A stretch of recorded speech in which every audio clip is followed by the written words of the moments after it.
আসসালামু আলাইকুম সবাইকে। আজকে আপনাদের দেখাবো যখন বাসায় কিছু থাকে না, একদম ফ্রিজ খালি থাকে, কোনো মাংস থাকে না, তখন একটু মাংস দিয়ে কীভাবে পুরো বাসার সবাইকে ভরপেট খাওয়ানো যায়। এই যে দেখুন, আমার ফ্রিজে তেমন কিছু নেই, এই ফ্রিজটা খালি। এটাতে শুধু ছিল একটি ছোট মাংসের পোটলা। এই মাংসের পোটলাটা থেকে দেখা যাচ্ছে এখানে 4-5 পিস মাংস হবে। এই মাংস পিসটা দিয়ে কীভাবে বাসার সবাইকে ভরপেট খাওয়ানো যায় তারই রেসিপি আজকে আপনাদের দেব। চলুন পুরো ভিডিওটি দেখি। এই তো এখানে আমি মাংসগুলো কুচি করে নিয়েছি, আলুগুলো কুচি করে নিয়েছি এবং পেঁয়াজ কুচি করে নিয়েছি। তারপরে আমি এবার মাংসগুলোকে ম্যারিনেট করে নিব। এই যে মাংসগুলো আমি বাটিতে দিয়ে দিলাম একটু লবণ, এবার দিয়ে দিলাম একটু মিক্স মশলা। এই মশলাটা আমি এলাচ, লবঙ্গ, বহেরা, হয়তো কী যেন আরও ছিল, ওটা মিক্স করে একসাথে বেজে নিয়েছি, কারণ আস্ত মশলাটা বাসার কেউ পছন্দ করে না, তাই এভাবে আমরা গুঁড়ো করে খাই। তারপরে দিয়ে দিলাম একটু লাল মরিচের গুঁড়ো, একটু হলুদ গুঁড়ো, একটু জিরে গুঁড়ো, একটু আদা বাটা, একটু রসুন বাটা। আদাটা ফ্রোজেন ছিল তাই এটা একটু করে দিয়ে দিলাম। এবার মাংসটাকে আমি সুন্দরভাবে মশলার সাথে আলতো করে মেখে নিয়েছি, সুন্দরভাবে যাতে মাংসটার গায়ে মশলাটা লেগে যায়, তার জন্য এটাকে আমি একটা চামচের সাহায্যে সুন্দরভাবে নেড়ে চেড়ে এপাশ ওপাশ করে মিশিয়ে নিয়েছি। এই তো আমার মাংস মেশানো শেষ। এবার এটাকে আধা ঘন্টার জন্য রেখে দেব। এবার আমি মাংসটাকে রেস্টে রেখে আরেকটি কড়াইয়ে দিয়ে দিলাম একটু তেলটাকে একটু গরম করে এখানে দিয়ে দিলাম আলুটাকে একটু আমি নেড়ে চেড়ে ভেজে নেব। এই তো আলুটাকে আমি নেড়ে চেড়ে দিচ্ছি যাতে এটা লেগে না যায়। আলুটাকে সুন্দরভাবে নেড়ে চেড়ে নিয়ে এবার এখানে দিয়ে দেব একটু লবণটা দিয়ে এটাকে ভালোভাবে আবারও নেড়ে চেড়ে এটাকে সুন্দরভাবে একটা ভেজে নেব। এই তো আমার আজকে আলুটা ভাজা হয়ে গেছে। এবার আলুটাকে তুলে নেব।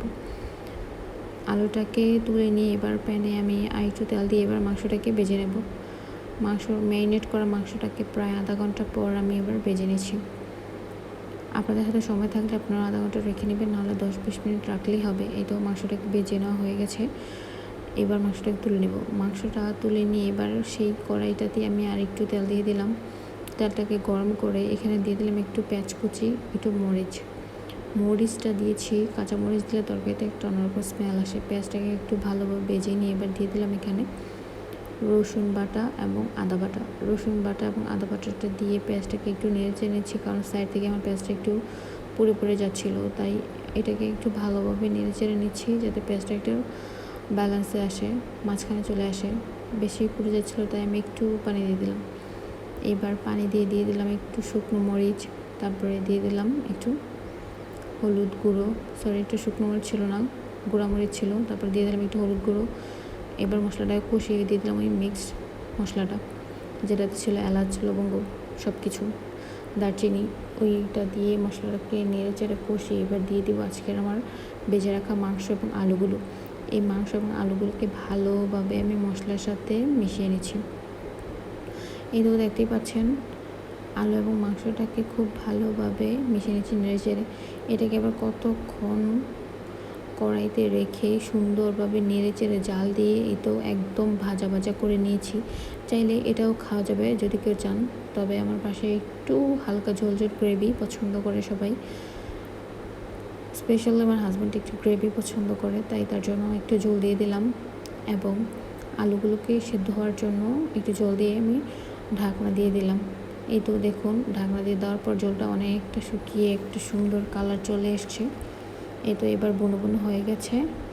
এটাই হচ্ছে এটার ফাইনাল লুক। এবার একটু জিরে গুঁড়ো দিয়ে দিলাম, একটু কাঁচামরিচ দিয়ে দিলাম, দিয়ে এটাকে আবারও নেড়ে চেড়ে এবার আমি এটাকে তুলে নেব। এটা অনেক স্বাদ হয়েছিল আসলেই। এই তো এবার এটা পরিবেশনের পালা। এই যে দেখুন, আজকের আমার 3-4 টুকরো মাংস দিয়ে বাসার সবার জন্য একটি ভরপেট তরকারি হয়ে গেল। এটা দিয়ে বাসায় প্রায় 5 থেকে 7 জন সবাই অনায়াসে ভাত খেয়ে ফেলতে পারবে। আজকের এই সুন্দর রেসিপিটা আপনারা বাসায় ট্রাই করবেন। যখন আপনাদের বাসায় মানুষের মাংস খেতে ইচ্ছে করবে কিন্তু বাসায় কোনো মাংস থাকবে না, মানে 2-3 টুকরো মাংস থাকবে, তখন এভাবে একটি ফাঁকিবাজি রান্না করে বাসা সবাইকে বুঝ দিবেন যে মাংস রান্না করেছি। এই তো আমার রান্নাটা হয়ে গেছে। আমি এবার এটাকে নেড়ে চেড়ে আপনাদের দেখাচ্ছি। আজকের মতো আল্লাহ হাফেজ।